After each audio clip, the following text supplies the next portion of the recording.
अस्सलाम वालेकुम अहबाब, ज़ैबनिसा ज़ेबी आप सबसे मुखातिब हूँ और अपना प्रोग्राम उर्दू अदबनामा में आज आपके सामने में जो मौजू लेकर आई हूँ वो है चहार बैत। जैसा कि आप सबके इल्म में है और ये मैं ओशियन न्यूज़ पे ये प्रोग्राम करती हूँ उर्दू अदबनामा के उन्वान से, और इसमें मैं अदब के हवाले से मुख्तलिफ़ मौज़ूआत पर आपसे गुफ्तगू करती हूँ।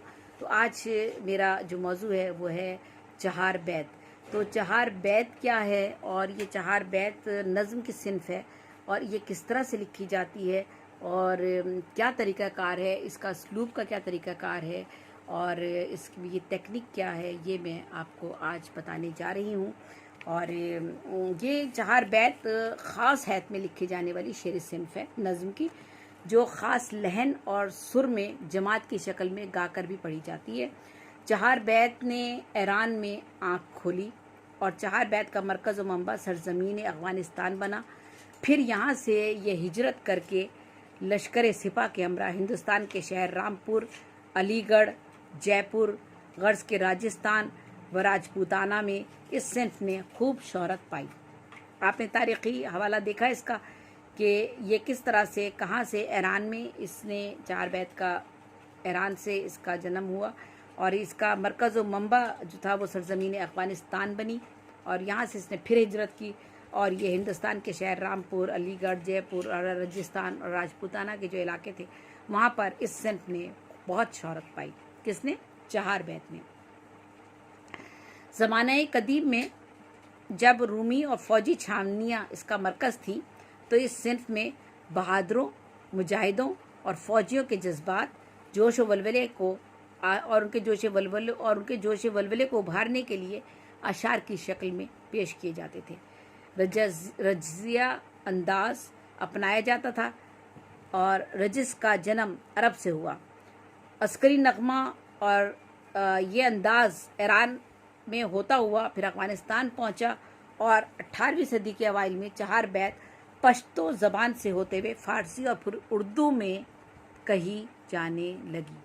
ठीक है, यानी इब्तिदा में तो ये दूसरी ज़बानों में लिखी जा रही थी ना, फिर बाद में जब उर्दू में भी लिखी जाने लगी, पश्तो ज़बान से होते होते फिर ये फ़ारसी और फिर उर्दू में कही जाने लगी। क्या चीज़? चहार बैत। अजदाद व असलाफ के बहादुरी के कारनामे, किस्सों और उनके किस्सों को चहार बैत में पेश करने का अमल बर सग़ीर पाक व हिंद में अख़वानों की आमद से हुआ और फ़ारसी चहार बैत के साथ साथ उर्दू चहार बैत भी मुख्तलिफ़ असनाफ और तर्ज़ असलूब में लिखी जाने लगी। लेकिन बाद में चहार बैत को गज़ल का पैराया भी मैसर आया। यानी नज़म का तो एक तरीक़ाकार होता है ना, दो दो मिसरे रदीफ़ काफ़ी के साथ बदलते भी जाते हैं, उनको हम मुसम्मत के अंदाज में भी नज़म लिखते हैं और उनकी टेक्निक नज़म की तो बेशुमार हैं जिस तरीके से वो लिखी जाती है। लेकिन इसको हमने चहार बैत को गज़ल का पैराया भी दिया। गज़ल का अपना एक पैराया होता है, अपना एक तरीक़ाकार है गज़ल लिखने का, वो उस पैराए में भी अगर ये लिखी गई चहार बैत। और गज़ल की रंगीनी, दिलसोजी, जज्बा, जोश, इश्क, दिलकशी और हर किस्म के जज्बात और एहसासात को इजहार की क़ुव्वत रखने वाली इस सिनफ ने चहार बैत को अपने अंदर समो लिया। यानी गज़ल का जो हुस्न और लताफ़त और नज़ाकत और नगमगी थी वो इस चहार बैत ने अपने अंदर समो ली। अमरोहा और मुरादाबाद, रामपुर, भोपाल और टोंक में यह सिनफ खूब परवान चढ़ी और इसका आगाज़ नवाब वज़ीरुल दौला के अहद से हुआ। रामपुर के उस्ताद अब्दुल करीम खान ने अपने खलीफा करीम खान को चहार बैत के लिए टोंक भेजा। टोंक में इस वक्त भी 1 दर्जन से ज़ायद पार्टियाँ और उनसे लातादाद ज़ेली पार्टियाँ कायम हैं। चहार बैत लिखने वाले शौरा की भी कसीर आवाज़ और हुस्न और अदायगी, दफ़ की थाप, माहौल की रंगीनी और को पुरकैफ बनाती है और सामईन अश अश कर उठते हैं। यानी वहाँ भी चहार बैत अभी इस अंदाज में होती है। ये मैं अभी आगे चल के बता रही हूँ। नहीं, जो ये चहार बैत पढ़ा जाता है ना, इसका अंदाज़ जो है वो शौरा मिलकर इसको पढ़ रहे हैं, लहन में पढ़ रहे हैं, अपना आवाज़ और उसने अदायगी उसको देखते हैं, साथ में दफ़ भी की जो है वो बज रहा है, माहौल में एक रंगीनी है, एक पुरकैफियत है, पुरसरारियत है और बड़ा खूबसूरत सा एक अंदाज़ होता है चहार बैत को पढ़ने का।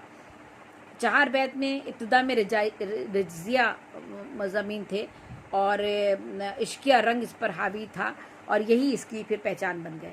ठीक है, हैत के एतबार से पहले एक मतला कहा। अब देखिएगा, अब टेक्निक की बात कर रही हूँ मैं कि लिखी कैसे जाएगी। ये नहीं होगा कि आपने कहीं भी किसी भी जगह कोई रदीफ काफ़िया इस्तेमाल कर लिया, किसी जगह कोई भी मिसरा किसी भी तरीके से आपने एडजस्ट कर दिया, या सारे के सारे मिसरे जो है वो गज़ल के अंदाज में लिख दिए, या सारे के सारे मिसरे आपने नज़म की तरह लिखने, पाबंद नज़म की शक्ल में लिख दिया। नहीं, इसका एक ख़ास तरीक़ाकार है।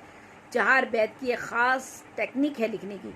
यानी हैत के एतबार से जब आप इसका मुताला करेंगे तो ये एक पहले इसका एक मतला लिखा जाएगा, फिर 3 मिसरे बंद के हम काफिया हम रदीफ होते हैं, चौथा मिसरा हम काफिया हम रदीफ मतले का होता है जो आपने मतला लिया था, और इसी तरह 4 मिसरों के बंद कहे जाते हैं, और मतले के हम काफिया व रदीफ चौथा मिसरा कहा जाता है। असल टेक्निक की तरफ मैं आ गई हूँ कि इसकी हैत क्या है, तरीक़ा कार क्या है।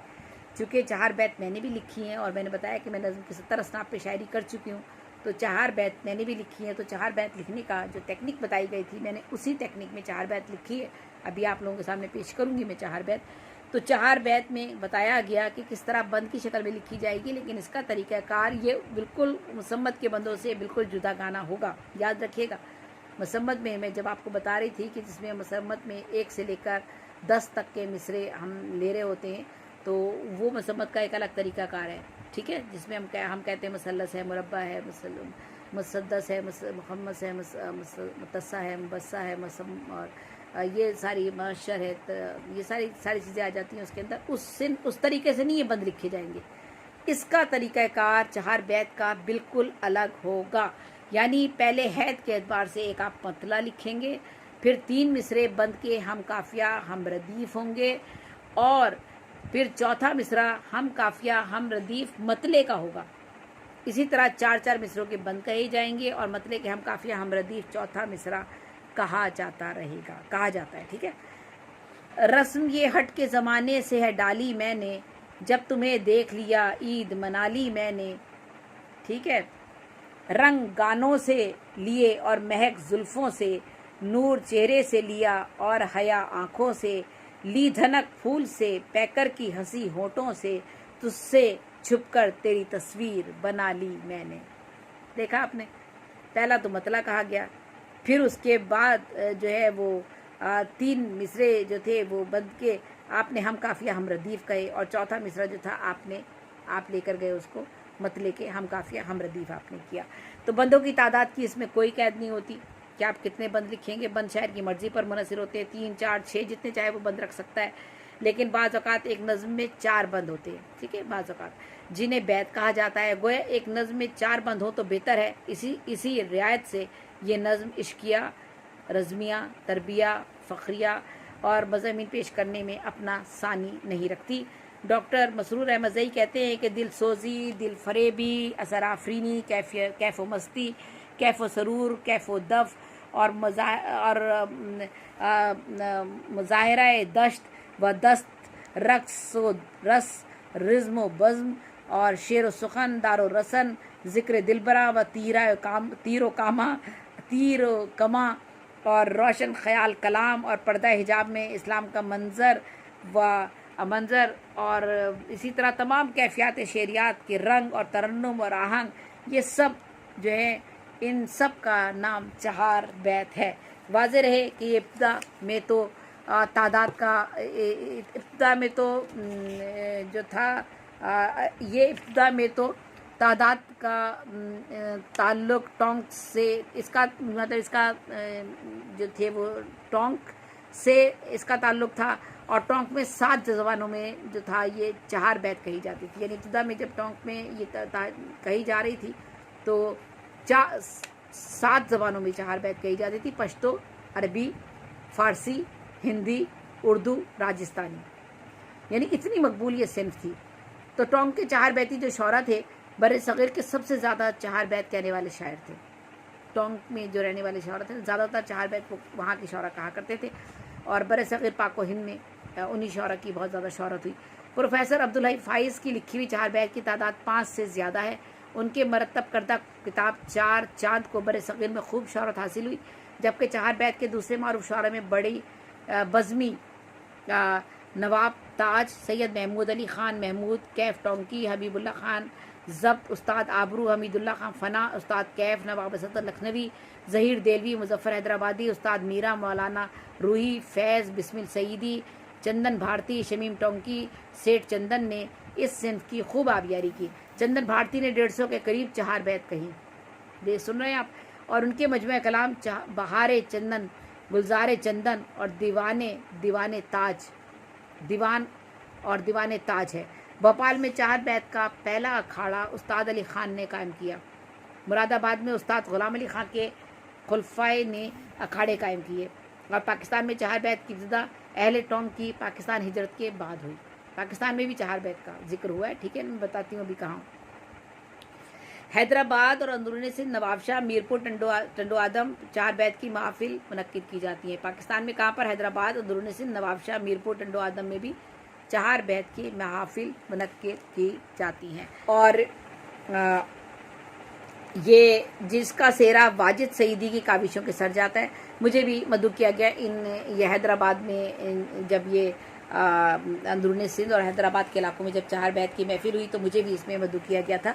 और ये जो है टंडो आदम में, नवाबशाह में, मीरपुर में, अंदरूनी सिंध के और दीगर इलाकों में और हैदराबाद में जो है चहार बैत की महफिल पर उसी तरह से मुनक्किद की जाती हैं। इसका सेहरा वाजिद सईदी साहब की काविशों के सर जाता है। अब्दुल शकूर आसी, सैयद अब्दुल बारी, मोइन चिश्ती, राहत आरफी और मेरी आंखों का बड़ा मसला है भाई, चश्मा हटा के तो बिल्कुल नजर ही नहीं आ रहा। अच्छा जी, और अब्दुल्लाई वफ़ा ने भी कुछ जो है हमारी कुलीग हैं, शायरा हैं, और अब्दुल्लाई वफ़ा ने भी एक चहार बैत कही है और इस प्रोग्राम में शिरकत के लिए। और राकिमुल हरूफ यानी ज़ैबुन्निसा ज़ेबी भी इस सफ़ में शामिल है और मैंने भी चहार बैत लिखने की सही की है, अभी आप लोगों के साथ में शामिल शेयर करूँगी उन्हें। हैदराबाद में चहार बैत की तजदीद फ़रोग़ में जनाब शफ़ीक चंदीगर और उनके साथ रईस कमाल, मनवर पीरज़ादा, शब्बीर ख़याली, मसरूर ज़ई, अनवार अहमद ज़ई, बज़्म अहबाब हैदराबाद के सर इसका सेहरा जाता है, जिन्होंने इसकी चहार बैत की महफिलों को ज़िंदा रखा, जो सालाना अवामी इज्तिमात कराते हैं। इसके अलावा बज़्म मुस्तफ़ा चहार बैत पार्टी भी इन महाफिल का इनेकाद करती है।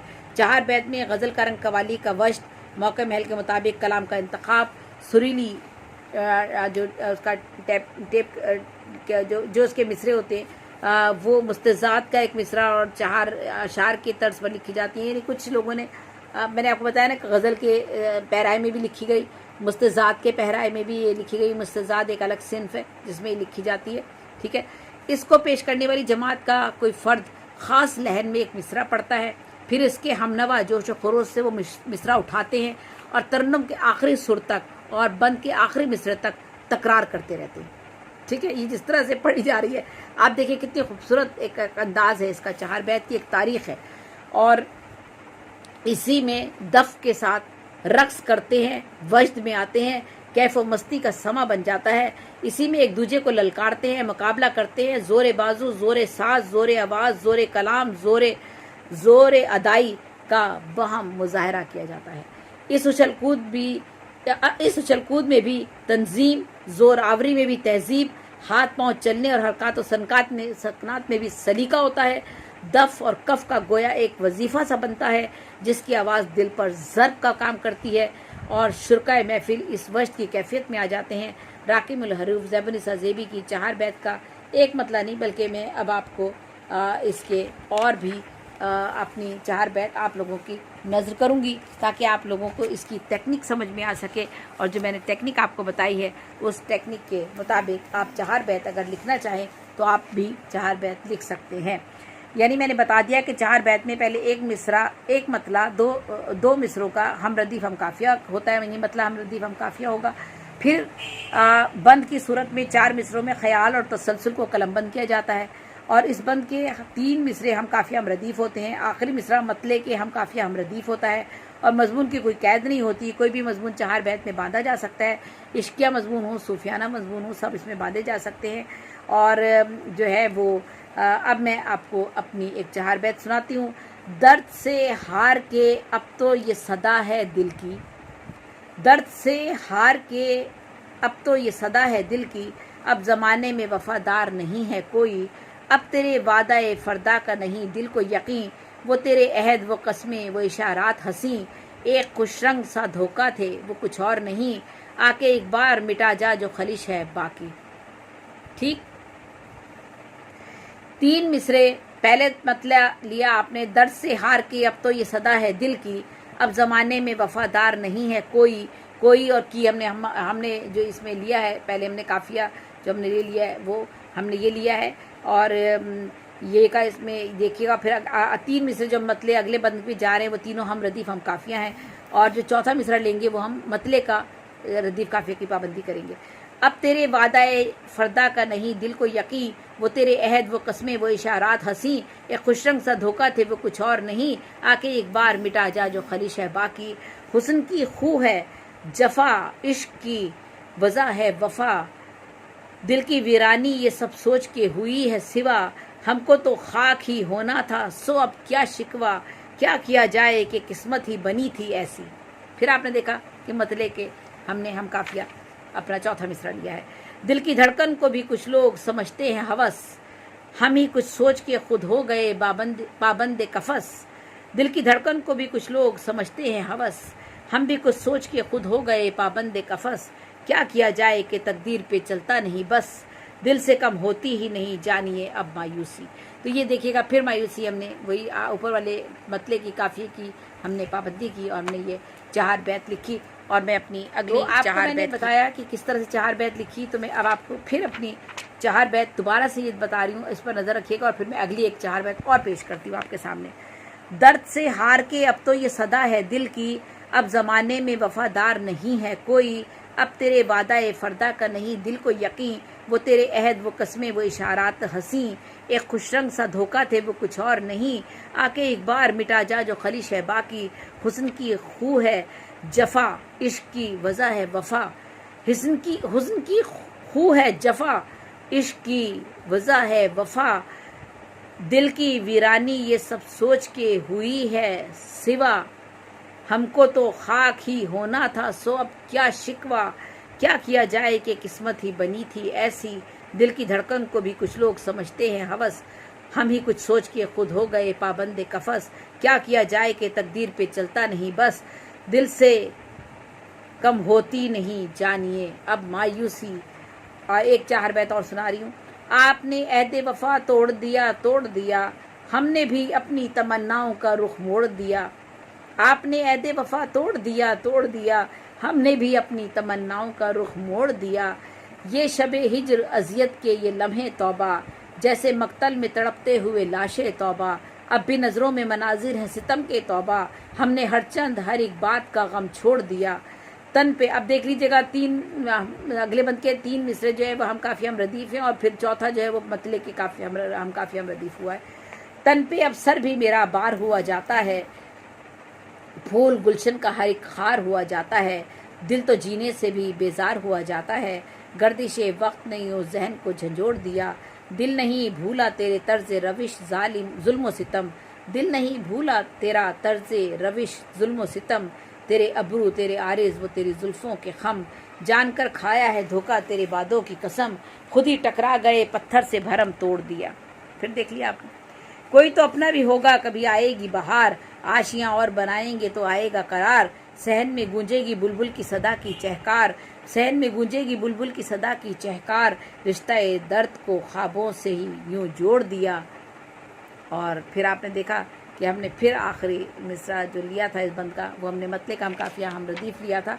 तो आपको ये बात समझ में आ गई कि हमने जब भी 4 बैत को लिखा इसको किस तरह से लिखा, और ये 4 बैत की मैंने आपको तारीख़ भी बताई, 4 बैत का हमने आपको मैंने हवाला भी बताया कि बरसग़ीर पाक व हिंद में कहाँ कहाँ जो है पढ़ी जाती है। फिर 4 बैत पढ़ने का आपको मैंने अंदाज़ भी बताया, और किस तरह से इसकी महफिल होती हैं उसका भी मैंने तस्करा किया। और यहाँ भी पाकिस्तान में भी हैदराबाद और अंदरूनी में जहाँ जहाँ महफिल का इनेकाद किया जाता है उनका भी मैंने तस्करा किया। तो आज मैंने आपको 4 बैत के बारे में बताया कि 4 बैत क्या है, किस तरह लिखी जाती है। तमाम बहूर में लिखी जाएगी, तमाम औज़ान में लिखी जाएगी, इसमें इसमें किसी ख़ास बहर की पाबंदी नहीं की गई है, हर बहर में लिखी जा सकती है, लेकिन इसकी लिखने की एक टेक्निक है और वो टेक्निक मैंने आपको बताई है। एक टेक्निक आपको बताई है कि इसकी टेक्निक क्या होगी, मतला किस तरह लिखा जाएगा, फिर बंद किस तरह लिखा जाएगा और बंद में किस तरह से उस मतले की पाबंदी की जाएगी, ठीक है। और इसमें आपको मैंने बता दिया कि इसके बंद के मिसरे 4-4 होंगे, ठीक। पहला मतला होगा, फिर 4-4 हर बंद के मिसरे होंगे, ठीक है। तो ये था चहार बैत जिसका मैंने आज आपसे तस्करा किया। और अब मुझे आप लोग इजाज़त दीजिए, ज़ैब मिस्र ज़ेबी को इजाज़त दीजिए। और कहीं जल्दी में तलफ़ुज़ में मुझसे कहीं गलती हो गई तो उसके लिए मैं पहले से आप लोगों से माज़रत ख़्वाह हूँ। और कुछ नज़र का भी मेरा मसाइल हैं बहुत से, तो नज़र नहीं आता, बहुत सी परेशानियाँ, बहुत मुश्किल से नज़र आता है मुझे तो। लेकिन बहरहाल चले, अल्लाह मालिक है। और बात यह है कि मैं आप सब लोगों की बहुत शुक्रगुज़ार हूँ कि आप सब लोग मुझे सुन लेते हैं। आप लोग जितना भी मैं जो भी चीज़ आपसे शेयर करती हूँ उसमें कुछ ना कुछ तो आप तक पहुँचता ही है। तो मुझे इजाज़त दीजिएगा। और ये जो है ओशियन न्यूज़ की मैं बहुत शुक्रगुज़ार हूँ, शेरवान साहब के शुक्रगुज़ार हूँ, उनके डायरेक्टर, उनकी टीम, प्रोड्यूसर, उन सब की शुक्रगुज़ार हूँ कि वो मुझे मौका मुहैया करते हैं और मैं आप लोगों के साथ अपना प्रोग्राम उर्दू अदबनामा में कुछ ना कुछ लेकर आपके सामने हाजिर होती हूँ और आपको से मैं बातचीत करती हूँ। तो ज़ैब मिस्र ज़ेबी को इजाज़त दीजिए। अल्लाह हम सबको अपने हिफ्ज़ व अमान में रखे, अल्लाह हम सबको सेहत और सलामती के साथ रखे और जो है हम सब आपके घर वालों को भी जो है वो सेहत और सलामती से शादो आबाद रखे। आमीन सुम्मा आमीन।